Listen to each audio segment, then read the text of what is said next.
Newsdate, tu espacio tranquilo para ponerte al día con cafecito en mano y cero estrés. Yo soy Andrea y hoy tenemos un episodio ligero, práctico y con las noticias que sí te sirven, no las que te dejan más confundido. Así que respira, relájate y vamos entrando en calor con el clima de hoy en México. Muy bien, vamos a ver cómo amanece el país, porque si algo nos une es que todos queremos saber si vamos a derretirnos, mojarnos o si por fin podemos usar esa chamarra que compramos en oferta en Buen Fin. Arrancamos con el norte, temperaturas frescas por la mañana y solecito durante el día, nada extremo. Perfecto para café caliente o para sacar la sudadera bonita que nunca usamos. En el centro tenemos un ambiente templado con nubes pasajeras y posibilidad baja de lluvia. O sea, el típico clima que no sabe qué quiere, pero nosotros sí. Seguir con nuestras actividades sin drama. En Occidente, bueno, pues por acá días cálidos y cielos despejados. Si estás cerca de la costa vas a sentir un poquito más de humedad, pero nada fuera de lo normal. Y sureste. En el sur, calorcito estable, lluvias aisladas en algunas zonas tropicales. Ya sabes, el clásico clima que te dice trae sombrilla, pero tampoco te estresas. En el Bajío, temperaturas agradables, sol suave y tardes ligeramente más frescas. Ideal para salir, grabar, caminar y tomar esas fotos perfectas de atardecer. Así que en resumen, hay buen clima en la mayor parte del país, un poquito de todo, pero nada que nos arruine el día. Ahora sí, café listo, ánimo arriba, porque vamos con las noticias más importantes explicadas simple, sin ruido y como siempre al estilo de Newsdate. Pasa con los detenidos tras la marcha Gen Z del 15 de noviembre en Ciudad de México. Pues te cuento. Ahora una noticia muy importante sobre lo que ocurrió después de la marcha de la generación Z, 15 de noviembre en la Ciudad de México. ¿En qué situación están las personas que fueron arrestadas? Según reportes de la Fiscalía de la Ciudad de México, en total fueron detenidas 29 personas durante la manifestación. De estas, 10 fueron liberadas por faltas administrativas, mientras que las otras 19 enfrentan procesos judiciales. De esos 19, 8 están en prisión preventiva, es decir, no fueron liberados mientras se investiga su caso. Otros detenidos obtuvieron medidas como proceso en libertad, pero con restricciones, como tener que firmar en juzgados o no acercarse a ciertos lugares. Además, hay casos muy graves. Al menos 5 personas están acusadas de tentativa de homicidio. También hay otros cargos más ligeros para algunos: lesiones, robo y resistencia de particulares.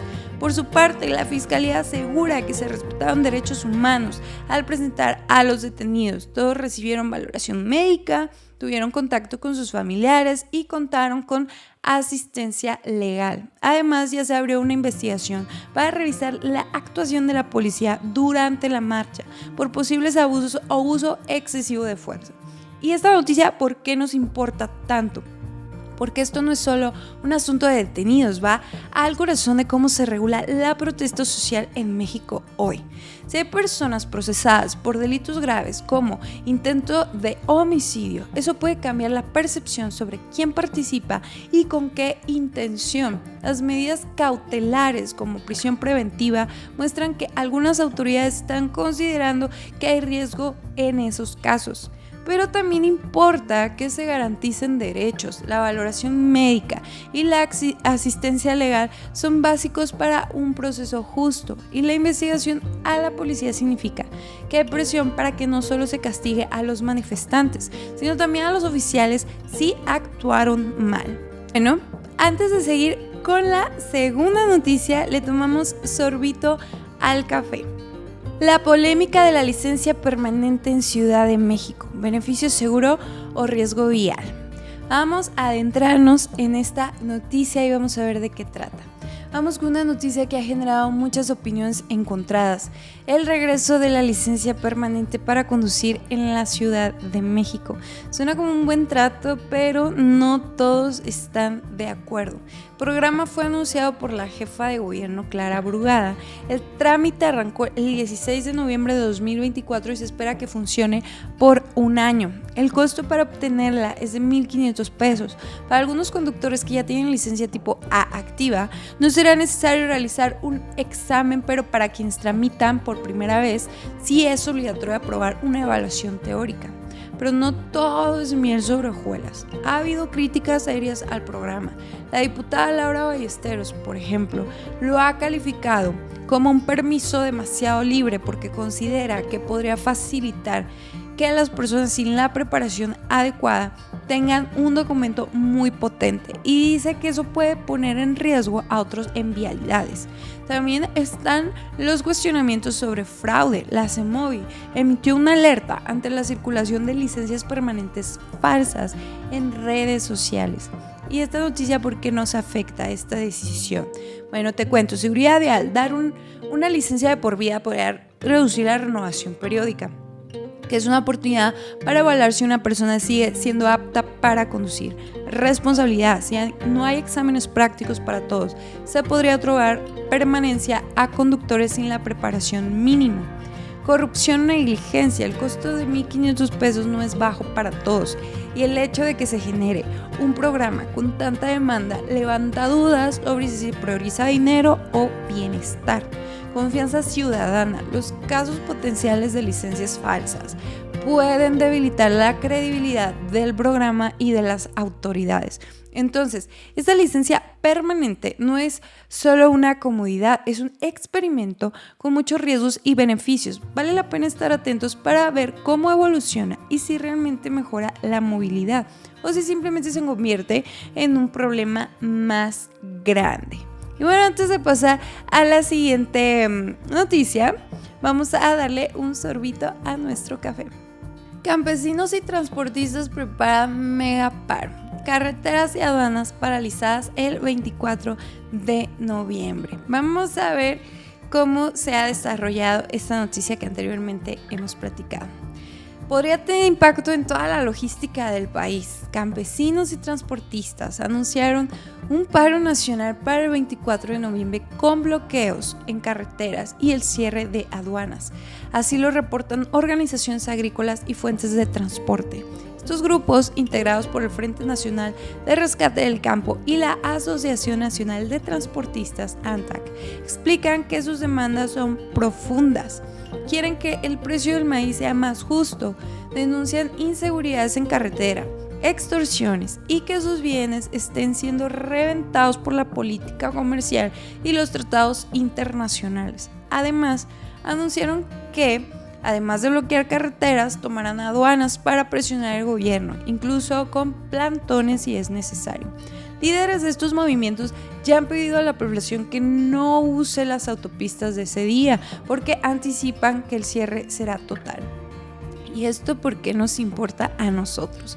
Impacto logístico gigante. Si las carreteras y aduanas se cierran, podría haber afectaciones serias en el transporte de mercancías, alimentos y bienes importados. Alza en precios. El bloqueo podría generar escasez temporal o encarecimiento de algunos productos, especialmente los agrícolas. Presión real al gobierno. Este paro es una forma contundente de exigir mejoras para el campo y para los transportistas. No es una protesta simbólica. Riesgo para la ciudadanía. Pedir que no salgan en carretera sugiere que habrá riesgos significativos de tránsito y seguridad ese día. En resumen, el 24 de noviembre podría ser un día clave para la agricultura mexicana y el transporte, no solo para hacer ruido, sino para exigir cambios reales. Vale la pena seguir de cerca lo que va a pasar y cómo el gobierno va a responder. Y bueno, antes de la última noticia, vamos a darle un sorbito a nuestro café. Ordenan capturar a Betsy Chávez, exministra peruana asilada en la Embajada de México. Vamos a ver esta noticia, cerrando con una noticia diplomática intensa. Un juez en Perú ha ordenado la detención de Betsy Chávez, ex primera ministra peruana, justo cuando se encuentra asilada en la Embajada de México en Lima. Un juez supremo, Juan Carlos Sheckler, dictó 5 meses de prisión preventiva para Chávez, argumentando un riesgo de fuga por su incumplimiento de obligaciones judiciales. Además, se activó una orden de captura nacional e internacional, incluso se involucró a Interpol. La Fiscalía peruana defiende que las medidas son necesarias porque ella habría violado las condiciones impuestas, como controles biométricos y comparecencias periódicas. Mientras tanto, México, que le otorgó asilo diplomático, defiende la decisión.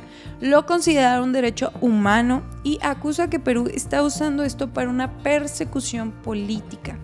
Este episodio ya tensó tanto las relaciones que Perú decidió romper relaciones diplomáticas con México tras concederle el asilo. ¿Y esto por qué nos importa? Soberanía diplomática. Este caso prueba hasta dónde asilo puede chocar con acusaciones penales y qué tan lejos llega la protección diplomática. Tensión entre países. La ruptura de relaciones entre Perú y México no es sobre una persona. Podría cambiar dinámicas políticas, comerciales y de cooperación bilateral. Justicia internacional. La orden de captura con Interpol subraya la seriedad del proceso judicial, incluso cuando hay resguardo diplomático. Derechos humanos contra justicia. Hay un debate fuerte. ¿Es Chávez perseguida política o debe responder por un supuesto intento de golpe? Lo que decida el mundo legal puede marcar precedentes sobre asilo y responsabilidad. Esta no es solo una historia diplomática, es un choque entre presión judicial, protección política y reivindicación. Lo que pasa con Betsy Chávez puede definir cómo vemos el asilo en la región y qué tanta credibilidad tienen los estados cuando dan protección. Y bueno, pues estas fueron las noticias que te tengo el día de hoy. ¿Qué te parecieron? Dime si tú sabes de alguna en específico, en especial tú tienes información de alguna o quieres que veamos otra que no se vio en este episodio número 44. Y bueno, antes de irnos, vamos a hacer esta sección entre líneas que me gusta mucho, pero antes le damos el sorbito al café. ¿Qué significa realmente cuando un gobierno pide asilo para alguien y cómo afecta a las relaciones entre países? Cuando escuchas que un país le da asilo político a alguien, puede sonar súper diplomático, casi como lenguaje de película, pero en realidad es más sencillo. Es como cuando un amigo te dice, oye, me puedo quedar en tu casa un tiempo porque afuera las cosas se pusieron tensas, ¿no? El asilo existe para proteger a personas perseguidas por motivos políticos, pero aquí viene el twist. Cuando el país A le da asilo a alguien que el país B quiere detener, las cosas se complican. Es como si tu vecino estuviera peleado con alguien y ese alguien se refugia en tu casa y tu vecino te mira con cara de ¿neta? Cada caso es diferente, pero casi siempre pasa esto. Tensión diplomática. Los gobiernos se mandan comunicados que suenan muy educados, pero que básicamente dicen estoy molesto. Se involucra el derecho internacional. Hay reglas, pactos y tratados que dicen qué se puede hacer y qué no.